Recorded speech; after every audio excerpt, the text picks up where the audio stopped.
Just ರೋಡ್ನಲ್ಲಿ ಒಂದು ಚಂದದ ಹುಡುಗಿ ಸ್ಮೈಲ್ ಮಾಡಿದ್ರೆ ಸಾಕು, ಸ್ವರ್ಗ ರಪಕ್ಕಂತ ಪಾಸ್ ಆಗೋಗುತ್ತೆ.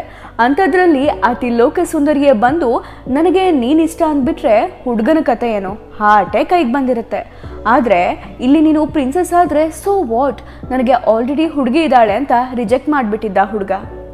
ಪ್ರೀತಿ ಇದು ಹಾಳು ಮರುಭೂಮಿಯಲ್ಲಿ ಹುಟ್ಟೋ OSS ಇದ್ದಂಗೆ. ನಮ್ಮ ರವಿ ಸರ್ ಹೇಳಿಲ್ವಾ, ಪ್ರೀತಿಯಲ್ಲಿ ಇರೋ ಸುಖ ಗೊತ್ತೇ ಇರಲಿಲ್ಲ ಅಂತ. ಪ್ರೀತಿಯಲ್ಲಿ ಬಡತನ ಇಲ್ಲ, ಜಾತಿ ಮೇಲು ಕೀಳು ಅನ್ನೋದಿಲ್ಲ. ಇದು ಮತ್ತೆ ಪ್ರೂವ್ ಆಗೋಯ್ತು. ಫೇಮಸ್ ಫುಟ್ಬಾಲ್ ಆಟಗಾರ ಗವಿ, ಬಾರ್ಸಿಲೋನಾದ ಸ್ಟಾರ್ ಪ್ಲೇಯರ್. ನಮ್ಮಲ್ಲಿ ಫುಟ್ಬಾಲ್ ಕ್ರೇಜ್ ಅಷ್ಟಕ್ಕಷ್ಟೇ, ಸೊ ಅಷ್ಟೊಂದು ಪರಿಚಯ ಇರೋದಕ್ಕೆ ಸಾಧ್ಯ ಇಲ್ಲ. ಜಸ್ಟ್ 2 ವರ್ಷಕ್ಕೆ ಸ್ಟಾರ್ ಆದವನು ಗವಿ. ಫುಟ್ಬಾಲ್ನಲ್ಲಿ ಮಿಂಚುತ್ತಿದ್ದ ಈತ ಸ್ಪೇನ್ನ ಯುವರಾಣಿಯ ಕಣ್ಣಿಗೆ ಬೀಳ್ತಾನೆ. ಆತನ ಕಣ್ಣುಗಳೇ ಹಾಗಿದ್ವು. ಒಮ್ಮೆ ನೋಡಿದರೆ ಎಂಥ ಹುಡುಗಿಯಾದರೂ ಅಪ್ಸರೆಯಾದರೂ ಮತ್ತೆ ಮತ್ತೆ ನೋಡುವಂತೆ. ಪ್ರಿನ್ಸಸ್ ಲಿಯೋನಾರ್ ಗವಿಯನ್ನು ನೋಡಿ ಮೈ ಮರೆತಳು. ತಾನೊಬ್ಬಳು ಪ್ರಿನ್ಸಸ್ ಅನ್ನೋದನ್ನೇ ಮರೆತು ಪಬ್ಲಿಕ್ನಲ್ಲಿ ಗವಿಯ ಫೋನ್ ನಂಬರ್ ತೆಗೆದುಕೊಳ್ತಾಳೆ. ಆತನಿಗಾಗಿ ಸ್ಪೆಷಲ್ ಆಲ್ಬಮ್ ಮಾಡಿಕೊಂಡ್ಳು. ವಾರೆ ವಾಹ್, ಕೇಳೋದಕ್ಕೆ ಸಿನಿಮಾ ಕತೆ ಅನಿಸೋ ಹಾಗಿದೆ. ಲಿಯೋನಾರ್ ಗವಿಗೆ ಮನಸೋತು ಬಿಟ್ಲು. ಅವಳ ಗತ್ತು, ಅವಳ ಸ್ಟೇಟಸ್, ಅವಳ ಮನೆತನ ಎಲ್ಲವೂ ಗವಿಯ ಮುಂದೆ ತಲೆಬಾಗ್ಬಿಟ್ಟಿತ್ತು. ಇಂಗ್ಲೆಂಡ್ ವಿರುದ್ಧ ಸ್ಪೇನ್ನ ಯೂರೋ 2024ರಲ್ಲಿ ಗೆದ್ದಾಗ ಇಡೀ ತಂಡವನ್ನ ರಾಜಮನೆತನ ಬರಮಾಡ್ಕೊಂಡಿತ್ತು.